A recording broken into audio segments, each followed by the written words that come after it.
দেখো, bonding in coordination compound. Warner was first to describe the bonding features in coordination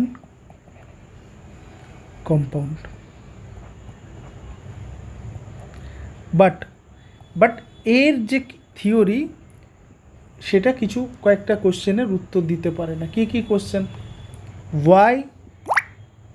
why certain elements possess remarkable properties of forming coordination compounds, why the bonds in coordination compound have directional properties, why coordination compounds have characteristics magnetic and optical properties. এইগুলো সম্বন্ধে কোনো idea আমরা পাই না। So এগুলোকে explain করার জন্য এগুলোকে explain করা হয় কি দিয়ে? ভ্যালেন্স বন্ড থিওরি দিয়ে। ঠিক আছে, নাও তার মানে এখানে লিখেন but his theory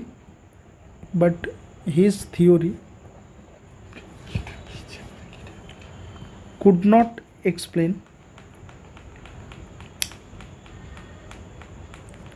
not answer basic questions like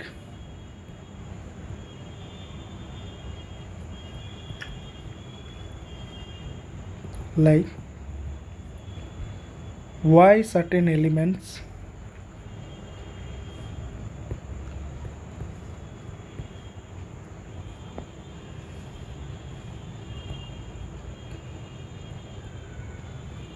possess the remarkable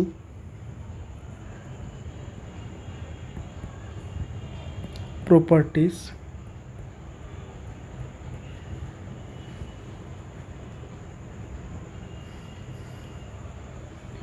of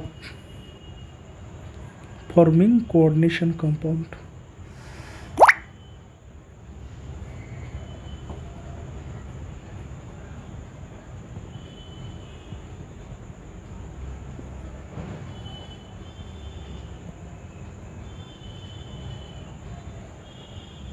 ওকে, আর কি কি কোশ্চেন উত্তর পাই না? why the bonds in coordination compound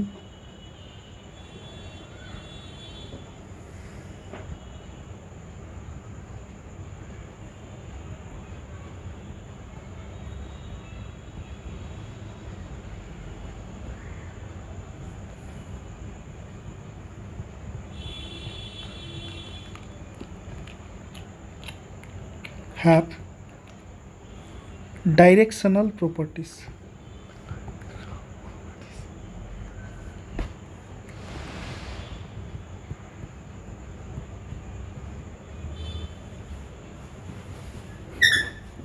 And 3 number question, why the coordination compound have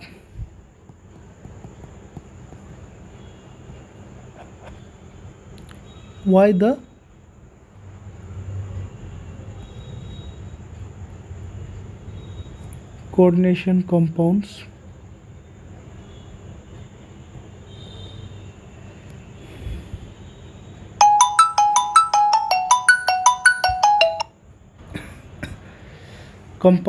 have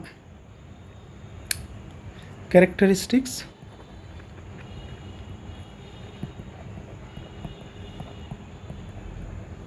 magnetic and optical properties.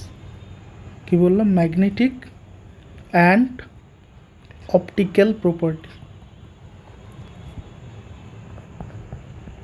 তো এই যে basic কোশ্চেনগুলোর answer আমরা Warner theory থেকে পাই না। So to explain all this fact,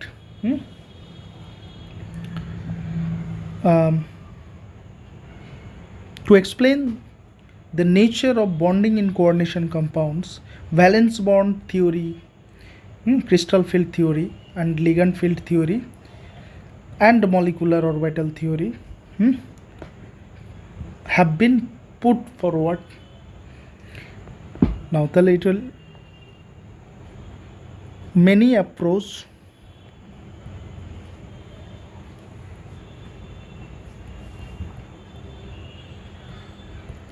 have been put forth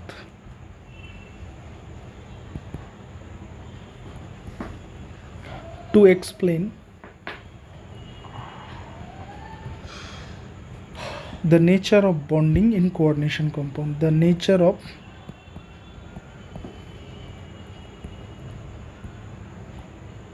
bonding in coordination compounds.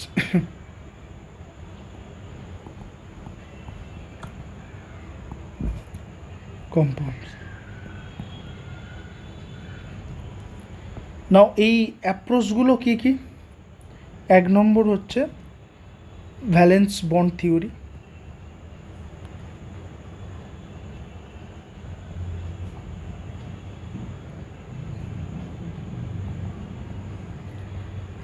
বা কি বলি এটাকে আমরা ভিবিটি। দু নম্বর সিএফটি বা crystal field theory.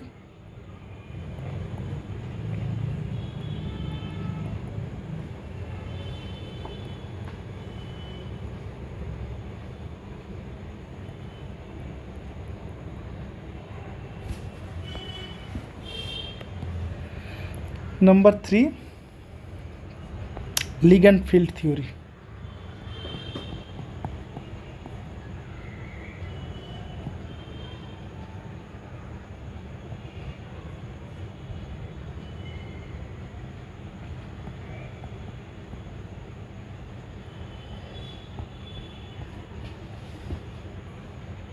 LFT,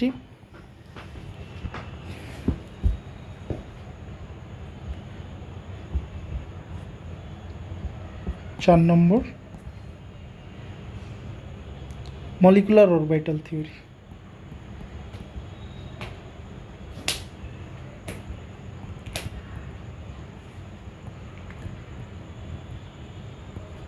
MOT.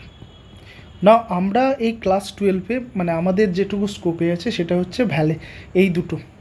কোন কোন দুটো? VVT and crystal field theory, এই দুটো আমরা এই জায়গাটায় ডিসকাস করব, ঠিক আছে? আচ্ছা, নাও valence bond theory.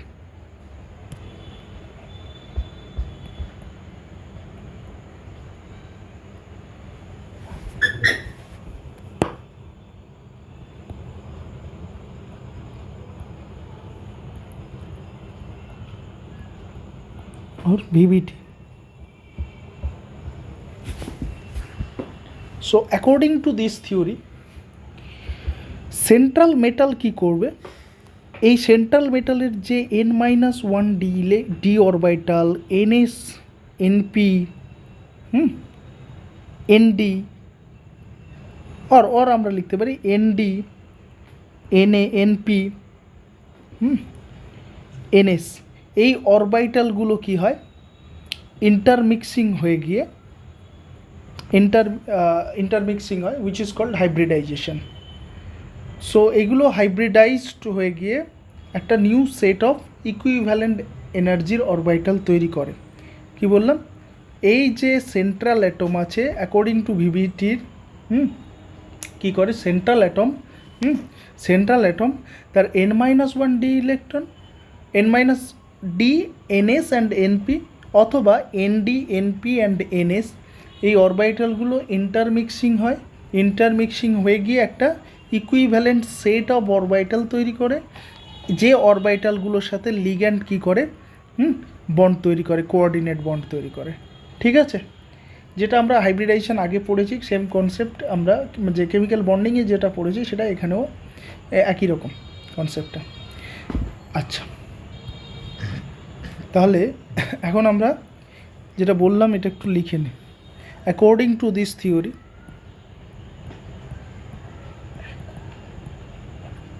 to this theory, the metal atom, the central metal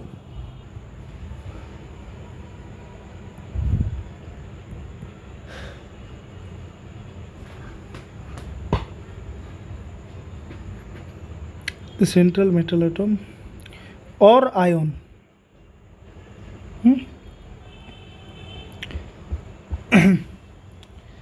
form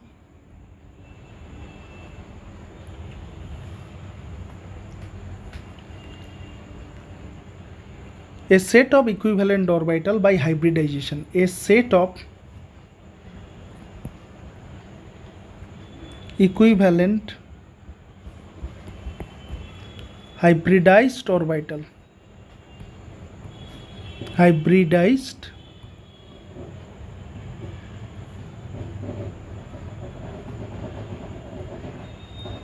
orbitals by using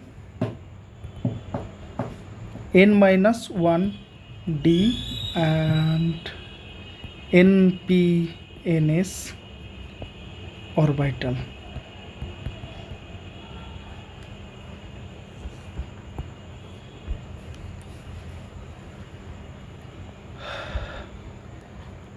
These orbitals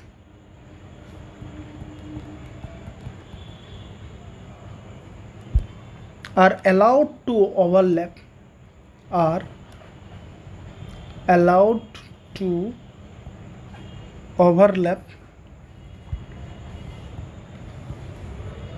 with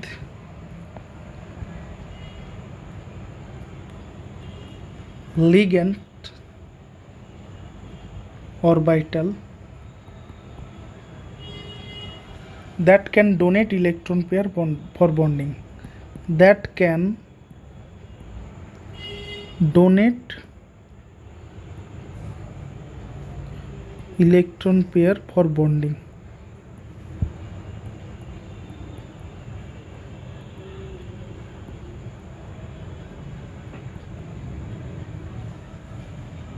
ঠিক আছে, নাও কি কি এই হাইব্রিডাইজেশন হতে পারে? এটা হচ্ছে coordination number and type of hybridization. একটা দিকে লেখো,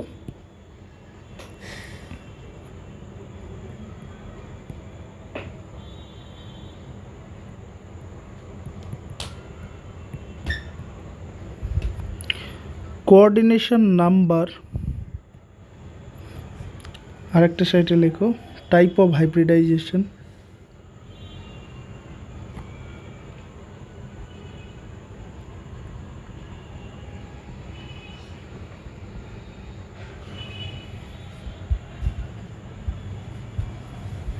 অ্যান্ড এটা হচ্ছে সেট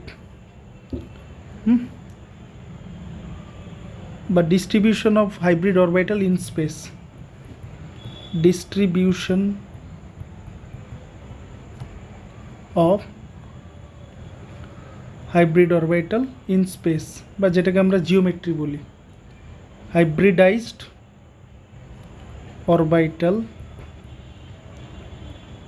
ইন স্পেস, বা এটাকে আমরা কি বলবো, অর জিওমেট্রি।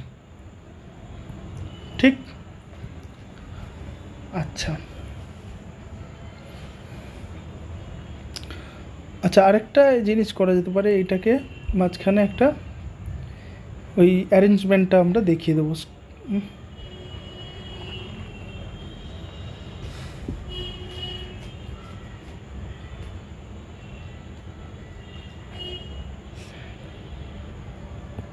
না, এই জায়গাটায় আরেকটা লেখো অ্যারেঞ্জমেন্ট।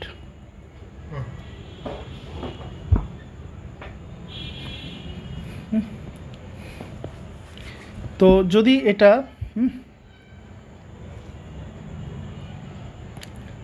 দেখো,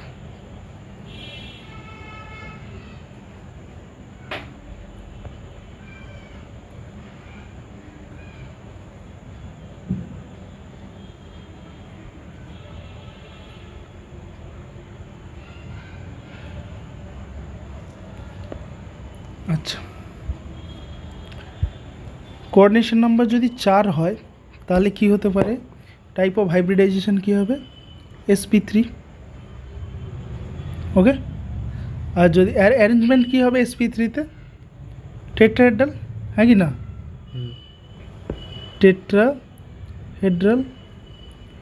আর এটার এটা কি হবে, অ্যারেঞ্জমেন্টটা সেন্ট্রাল অ্যাটম এরকম থাকবে, চারটে চারদিকে, মানে প্রত্যেকটার সাথে সেন্ট্রাল অ্যাটম মাঝখানে থাকবে, অ্যাঙ্গেল কত, 109 ডিগ্রি 28 মিনিট। আচ্ছা, যদি 5 হয় বা আরেকটা হয়, এখানে কোঅর্ডিনেশন নাম্বার 4, কোঅর্ডিনেশন নাম্বার 4, সেটা DSP2 আরেকটা হাইব্রিডাইজেশন হয়, যেটা কি হবে, স্কোয়ার প্লেনার। কি বললাম, স্কোয়ার প্লেনার। এটা কেমন দেখতে হবে, সেন্ট্রাল অ্যাটম মাঝখানে আছে, সেন্ট্রাল অ্যাটম মাঝখানে, আর এরকম একটা একই প্লেনে আছে, ঠিক আছে, এই 4টে বন্ড একই প্লেনে থাকবে, সেই জন্য বোঝানোর জন্য আমি একটা ডটেড লাইন দিচ্ছি, বোঝা গেল। জিওমেট্রি কী হবে, স্কোয়ার প্লেনার। না,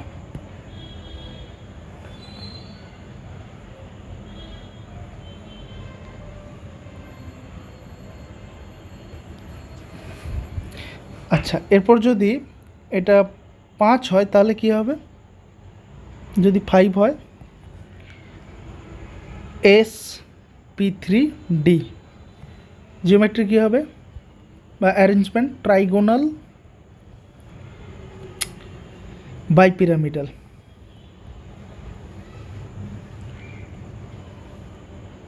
এটা জিওমেট্রি বা অ্যারেঞ্জমেন্ট। স্ট্রাকচারটা কেমন হবে,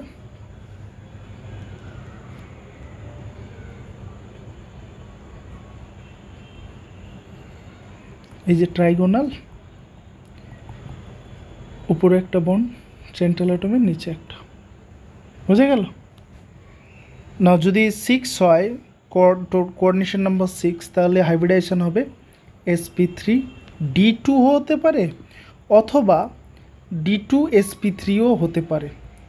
দুটো ক্ষেত্রেই কিন্তু অ্যারেঞ্জমেন্ট বা স্ট্রাকচার কি হবে, জিওমেট্রি কি হবে,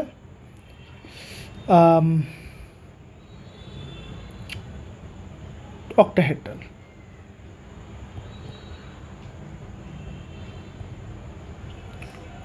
স্ট্রাকচারটা কেমন হবে, বা এটাকে আমরা বলি কি স্কোয়ার বাইপিরামিডাল, হ্যাঁ না, এই যে স্কোয়ার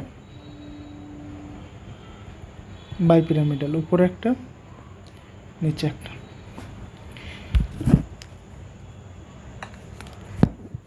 না, এটা আমরা একটা করে দেখব, ঠিক আছে। তাহলে আরেকবার বলি,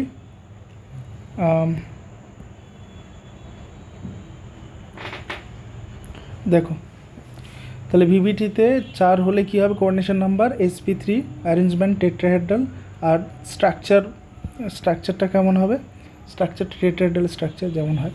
4 হলে আরেকটা কী হতে পারে, sp2 square planer, geometry square planer, arrangement বা জিওমেট্রি বা স্ট্রাকচার কী হবে, স্কোয়ার প্লেনার।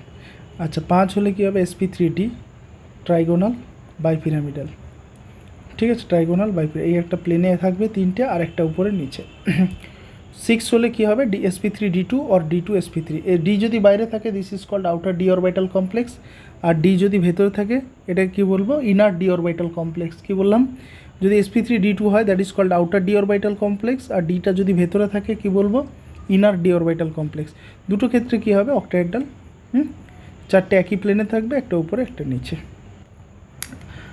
এইখানটায় আমি একটা এক্সাম্পল নেব কিভাবে এই হাইব্রিডাইজেশনগুলো করতে হয়।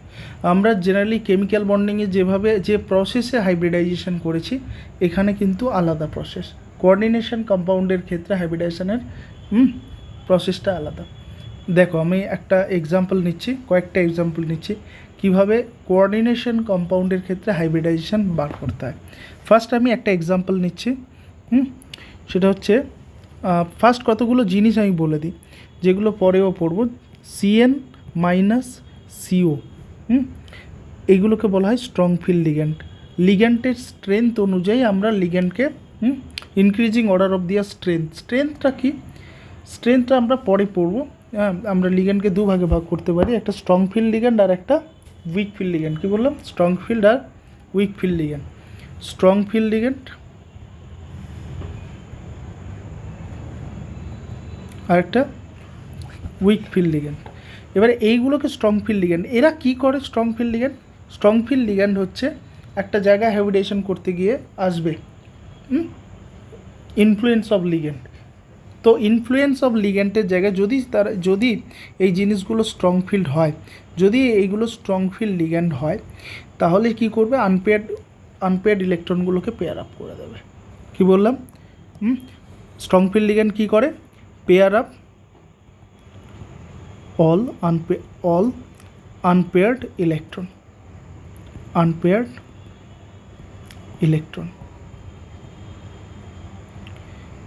এটা মনে রাখতে হবে। দেখো আমি এবারে কিভাবে একটা কম্পাউন্ডের হাইব্রিডেশন বার করি, কিভাবে আমরা একটা কম্পাউন্ডের হাইব্রিডেশন বার করি।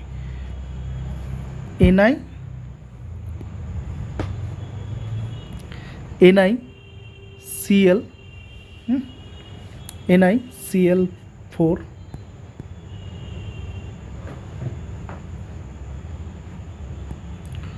2- এটার সেন্ট্রাল অ্যাটমের হাইব্রিডাইজেশন বার করতে হবে। ফার্স্ট অফ অল আমরা কি করব?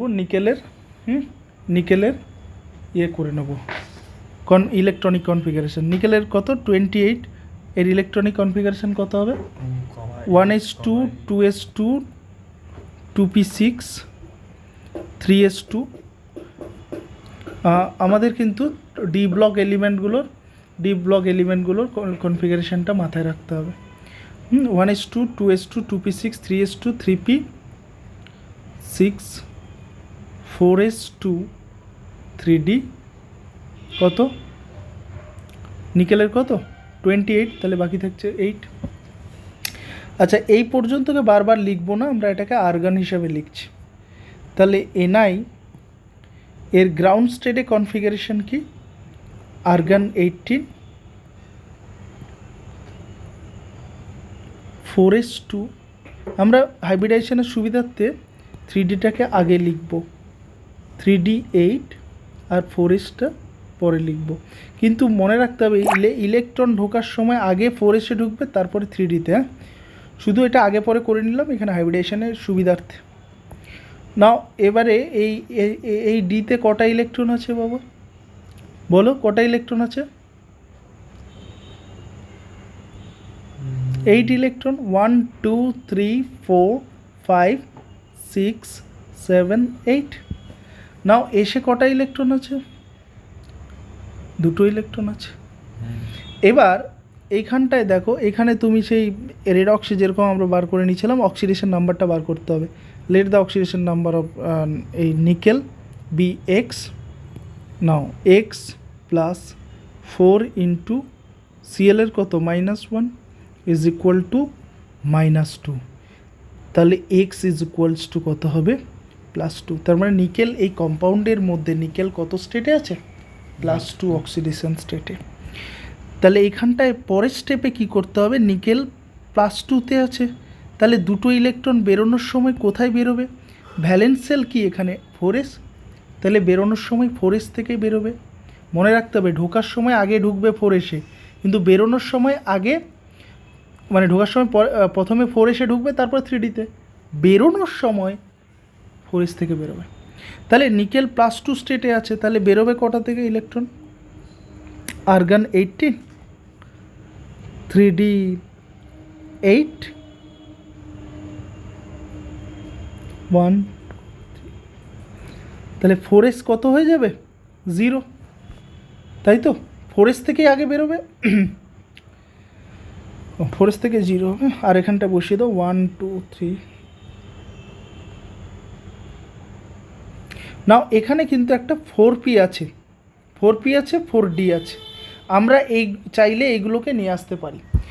এবারে এগুলো লিগ্যান্ডের অনুযায়ী আনতে হবে, ঠিক আছে? ধরো এখানে কটা? 4টে লিগ্যান্ড আছে, তাহলে আমাদের এখানে কটা ভ্যাকেন্ট অরবিটাল লাগবে? 4খানা। তাহলে সেই জন্য আমরা 4pকে লিখে নিচ্ছি। যদি এখানে 6টা লাগতো, ঠিক আছে? তাহলে সেক্ষেত্রে আমরা ডি অরবিটালটা এঁকে নেব। যেহেতু এখানটায় আমার এখানে ডি লাগবে না দেখো, কিন্তু 4p আমাদের লাগবে, 4p লিখলে। এবারে দেখো ইনফ্লুয়েন্স অফ লিগ্যান্ড, এবারে এই পুরো যে কম্পাউন্ডটা আছে এই পুরোটাকে আমরা এইখানে লিখব। এইটাকে লিখে নিচে লিখতে হবে ইনফ্লুয়েন্স অফ লিগ্যান্ড। কি বললাম? Influence of ligand, influence of ligand. আচ্ছা, এটা আমাকে বলো যে এইখানে লিগ্যান্ড কোনটা? এই যে এইটা লিগ্যান্ড উইক ফিল্ড না স্ট্রং ফিল্ড? Weak field. আর উইক ফিল্ড হলে এই আনপেয়ার্ড ইলেকট্রনগুলো পেয়ার আপ হবে না। এখানে যদি কোনো স্ট্রং ফিল্ড লাগতো, মানে স্ট্রং ফিল্ড লিগ্যান্ড থাকতো, মানে যেমন CN মাইনাস CO এগুলো থাকতো, তাহলে এই দুটো পেয়ার আপ হয়ে যেত, ঠিক আছে? এই ইনফ্লুয়েন্স অফ লিগ্যান্ডটা ক্রুশিয়াল, মনে রাখতে হবে। এখানে যদি কোনো স্ট্রং ফিল্ড লিগ্যান্ড থাকে তাহলে কি হবে? এই আনপেয়ার্ড ইলেকট্রনগুলো পেয়ার আপ হয়ে যাবে। যেহেতু Cl একটা উইক ফিল্ড লিগ্যান্ড, এখানে পেয়ার আপ হবে না, তাহলে ওই অবস্থায় রেখে দাও।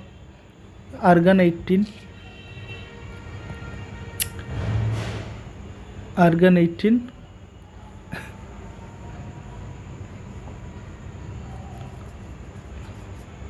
তাহলে 1 2 3 4 5 6 এই জায়গাটায় পেয়ার আপ হয়ে গেল। তাহলে এখানে ভ্যাকেন্ট পড়ে আছে কি? ও এখানে সরি, পেয়ার আপ হবে না, তাই তো? এখানে পেয়ার আপ হবে না, যেমন ছিল তেমনই থাকবে। আচ্ছা, এটা তাহলে কী হবে? 4s 0 3d 8, আর 4pটা এখানে লিখে নাও, হলো? নাও এরপরে দেখো এখানে কটা লিগ্যান্ড আছে, কটা লিগ্যান্ড আছে এখানে? 4টে। তাহলে 4খানা আমার অরবিটাল লাগবে। তাহলে এখানে কতগুলো হাইব্রিডাইজড অরবিটাল তৈরি হতে হবে? 4খানা, ইয়েস অর নো? তাহলে 4খানা হাইব্রিডাইজড অরবিটাল তৈরি হবে। 1 2 3 4, 4খানা হাইব্রিডাইজড অরবিটাল তৈরি হবে। কি কি? তাহলে হাইব্রিডাইজেশনটা এখানেই তৈরি হয়ে গেলো, একটা S আর 3টে P, sp3, ঠিক আছে? তাহলে কোথা থেকে হাইব্রিডাইজড অরবিটাল তৈরি করব? যেখান থেকে ভ্যাকেন্ট অরবিটাল, শোনো, যদি এখানে ভ্যাকেন্ট থাকতো এখান থেকেই 4টে নিতাম। যেহেতু S থেকে ভ্যাকেন্ট আছে, তাহলে S থেকে আমরা P পর্যন্ত ভ্যাকেন্ট যে কটা অরবিটাল আছে নেব। ওকে, তাহলে কখানা হলো? 4sp3 hybridised orbital. এবারে এই যে 4খানা হাইব্রিডাইজড অরবিটাল, এক একটা Cl কখানা ইলেকট্রন ডোনার? Cl মাইনাস 2টো ইলেকট্রন ডোনার, তাহলে 2টো করে ইলেকট্রন এই হাইব্রিডাইজড অরবিটালগুলোকে দিয়ে তার সাথে কি তৈরি করবে? কোঅর্ডিনেট বন্ড করবে। আমি কি বোঝাতে পারলাম? এইখানে আচ্ছা, তোমার মনে হতে পারে যে এখানটায় কেন হলো না, এখানে তো একটা করে আনপেয়ার্ড ইলেকট্রন আছে, এখান থেকে তো নিতে পারতাম। দেখো, যেহেতু লিগ্যান্ডগুলো 2 ইলেকট্রন ডোনার, ঠিক আছে, যেহেতু এই লিগ্যান্ডগুলো 2 ইলেকট্রন ডোনার, সেই জন্য পুরো কমপ্লিট ভ্যাকেন্ট অরবিটাল দরকার। একটা থাকলে হবে না। তাহলে এখানে আরেকটা লিখে নাও। তাহলে আমরা পেয়ে গেলাম হাইব্রিডাইজেশন কি। তাহলে কি বললাম বুঝে আরেকবার বলে দিই, যে এই যে ভ্যাকেন্ট অরবিটালগুলো আছে, মানে একটা S আর 3টে P হাইব্রিডাইজড হয়ে গিয়ে একটা ইকুয়াল এনার্জির এই 4খানা কি তৈরি করবে? sp3 হাইব্রিডাইজড অরবিটাল তৈরি করবে, যাদের সাথে এই লিগ্যান্ডগুলো কি তৈরি করবে? কোঅর্ডিনেট বন্ড তৈরি করবে। আচ্ছা, এবারে তাহলে এক এক করে লিখে নিই আমরা। হাইব্রিডাইজেশন কি হলো?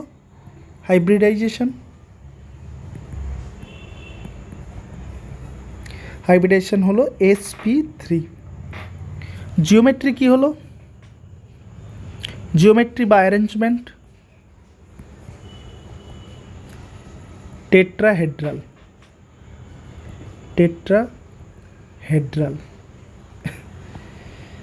আচ্ছা, এর স্ট্রাকচার কি হবে? স্ট্রাকচার হবে মাঝখানে কি থাকবে? নিকেল, টেট্রাহেড্রালে যেরকম স্ট্রাকচার হয়, আর চারদিকে কি থাকবে? 4টে ক্লোরিন। ওকে, Cl Cl Cl Cl, আর এটা এইখানটায় ব্র্যাকেট দিয়ে আমরা লিখতে পারি কি কত চার্জ ছিল মাথায়? 2 মাইনাস,